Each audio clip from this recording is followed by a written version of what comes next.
বিশ্বাস করেন, ওয়াল্লাহি আল্লাহর কসম করে বলছি, বিশ্বাস করেন, আপনার ইন্তেকালের পরে 40 দিন সময় লাগবে না এদের আপনাকে ভুলে যেতে। ওয়াল্লাহি আল্লাহর কসম করে বলছি, এই মানুষগুলোর কেউই আপনার প্রকৃত অর্থে আপন নন।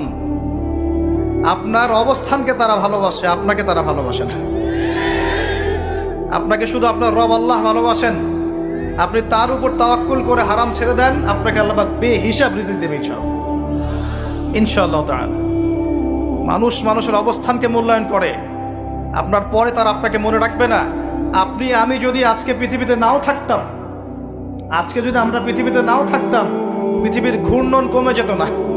পৃথিবী ঘুরতই, রাত হতো, দিন আসতোই, আমাদের স্ত্রী সন্তানরা বেঁচে থাকতো, মা বোনরা বেঁচে থাকতো, সবাই যার যার জায়গায় ঠিকই থাকতো, আমরাই থাকতাম। এটাই বাস্তবতা, এটাই দুনিয়ার নির্মম বাস্তবতা। তাহলে এই দুনিয়ার সংক্ষিপ্ত জীবনে কাদের কথা চিন্তা করে আপনি আল্লাহর অবাধ্যতা করছেন? কাদের কথা চিন্তা করেন?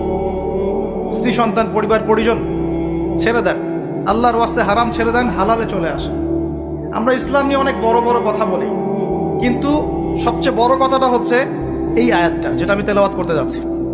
ইয়া আইয়ুহাল্লাযীনা আমানু, হে মুমিনগণ, আলাইকুম আনফুসাকুম, তোমরা নিজেরা আগে নিজেদের নফসটাকে ঠিক করো।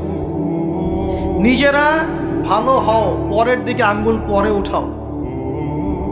নিজেরা ঠিক হও, নিজে আগে জ্ঞান অর্জন করি, নিজে আগে আমল করি, নিজে আগে হালাল খাই, নিজে পরিবার ঠিক করি, নিজে আমি দিন ইসলামের জন্য ক্ষুদ্র পরিসরে কিছু করার চেষ্টা করি, অন্যের ভুলের দিকে আঙ্গুল পরে উঠাই।